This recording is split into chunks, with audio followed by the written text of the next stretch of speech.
Hey, what's going on, Quick Talk World? Did you know that in the 1950s, there was this guy, and his name was Roger Bannister? Some of you instantly know who I'm talking about. Others maybe you haven't heard of him. He was the first person to break the 4-minute mile. And it's really interesting because Russell talks about him a lot, and I was thinking about it today. I had a couple conversations with small businesses today. I listened to some podcasts myself, and I was just doing some deep contemplation. And I'm 100% certain that what I'm about to say is true, is that the level of your success with your company, wherever you're stuck at, all of it, the root cause of it is your belief system. It's just true. In fact, even for me, when I feel overwhelmed by certain things, and in the past when I was growing my cleaning business, when I felt totally overwhelmed, like I felt like a dying star collapsing in on itself, when I look back, it's funny, but in the moment, it wasn't funny. And a problem or an issue or a challenge literally felt impossible to overcome, or it felt so dark. It felt like everything was never going to work ever, and whatever negative thought and emotion was in my head. And so for me, in that moment, it was true, right?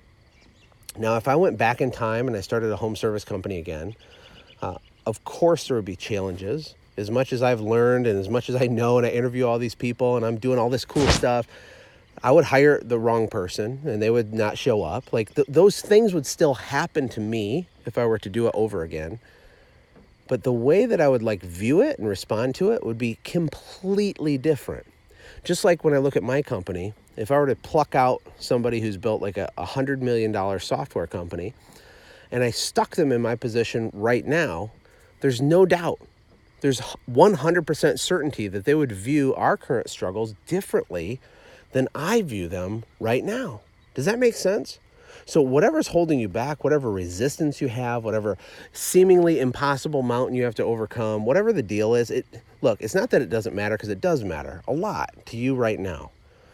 But it's really a molehill if you were to change your lens. It's not a mountain at all. I understand it feels like a mountain. It's hard to describe this on a podcast, but there was this picture I saw one time. And it was this photographer, and he took a picture of a puddle. But he took the picture laying on the ground at a certain angle, and he made the puddle look like a giant lake. It looked like this huge body of water. And then the secondary picture was him up tall looking down with his foot next to the puddle. And the puddle was nothing. It was like this insignificant little blotch of water. It meant nothing. And the only difference between those two photos was the perspective. And so it's just true, man. It all starts with a belief. And I also think not just with belief, but the velocity at which you take action. But the velocity at which you take action, for example, if I give you a good system on this show, or you hear a nugget from a guest that I have on the show, if we say a thing and you say, oh, that's awesome, but you do not immediately and quickly and ravenously implement that thing, you have an issue with the velocity at which you implement. Usually, we move slowly on implementation because of a belief issue, because of a mindset issue. This isn't woo-woo Tony Robbins, weird stuff. This is truth. This is how it works. That's why some people, it's almost like they're oblivious to obstacles and they just plow through things and they accomplish things. But while you're struggling and freaking out and panicking and hyperventilating and drinking yourself into oblivion because a customer canceled or an employee screwed you over, or maybe 2 or 3, maybe 3 employees screwed you over all at the same time. Whatever the issue is, fill in the blank with the thing.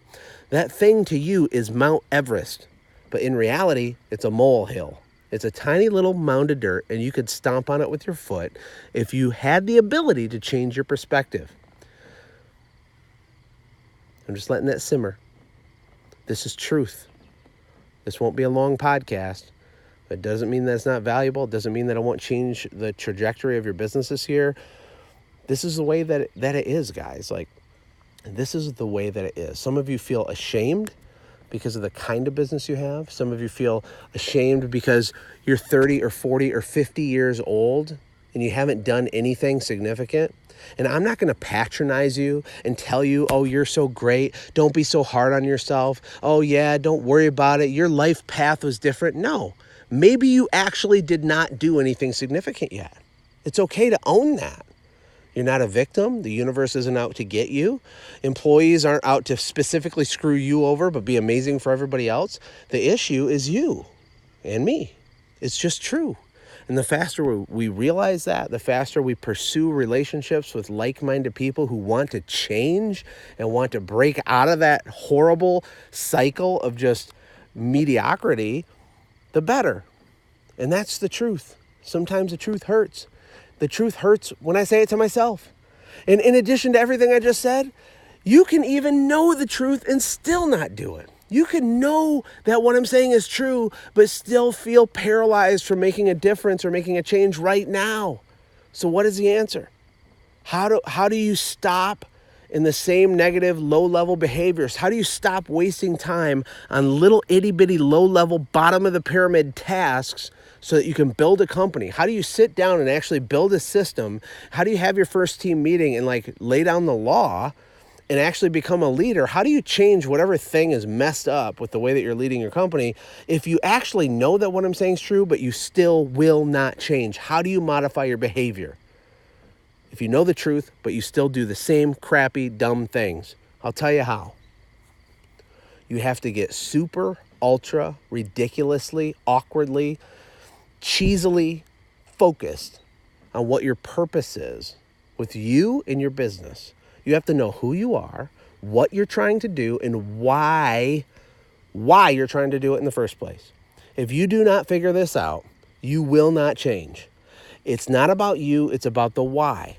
Sometimes the reason that we struggle so hard is because we make everything about us. Oh, it's so stressful. Oh, my business is so hard. Boo-hoo for me. My customer didn't call me back. Oh, it rained today. Oh, my employees don't get it. Boo-hoo. Every one of those things I just said is you worrying about you. It's you focused on you. When you shift your focus onto contribution or a mission or something bigger than yourself, it gets easier. It's still hard. It's not perfect.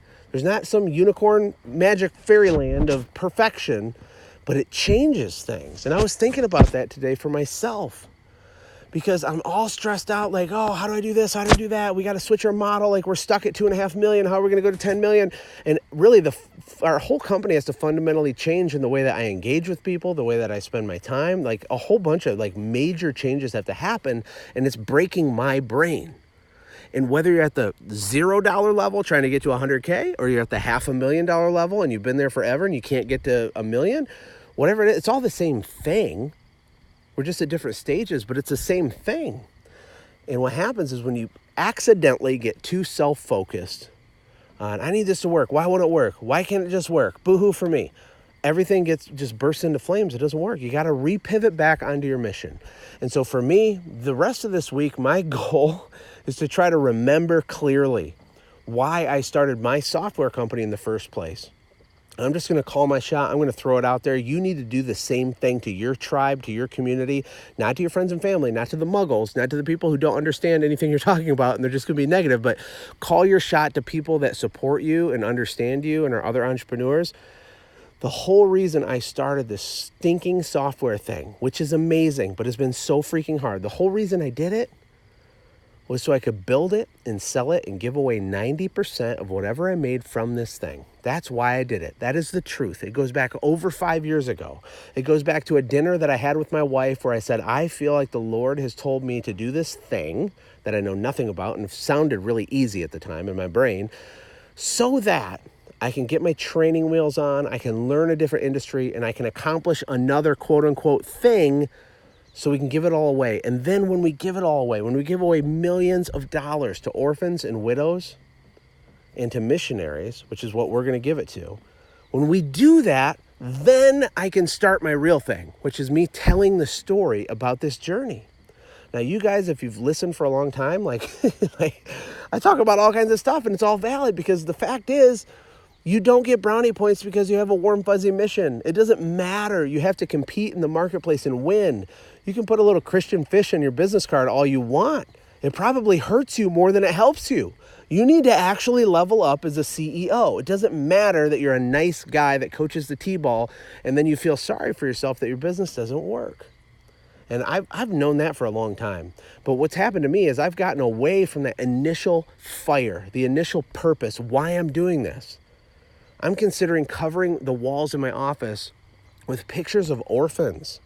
And so the next time I hold back on selling really hard, the next time I hold back on just going for it and producing content that maybe some people will criticize, I will look at them, the pictures of those orphans, which is the entire function and purpose of why I did this thing in the first place. I'll look at them and say, how dare you, Josh? Like, this isn't about you.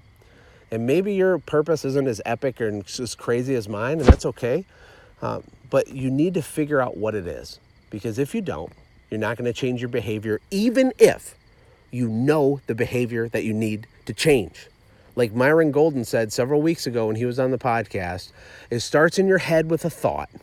It moves to your heart with a belief.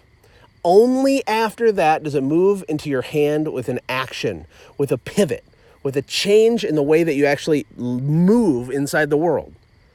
Nothing's going to happen until you think the thought, make it a belief, and then out of your belief, actions change. So the thought in your head might be focused on stress.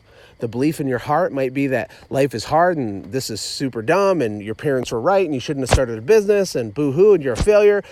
If that's what you believe, then the actions in your hand are going to self-fulfill that thing. You're going to suck and fail and be a miserable, horrible black hole of depression. I don't want that for you. Change the thought in your head, which will change the belief in your heart, which will change the way that you act every single day. That's how it works. You cannot find a shortcut. It does not exist. You have to pay the price. You have to live in the fire. There is no portal to skip from level 1 to level 5. It does not exist. Put your head down, chop the wood, make it happen, stop making excuses. And if you feel alone, then stop making excuses because you feel alone.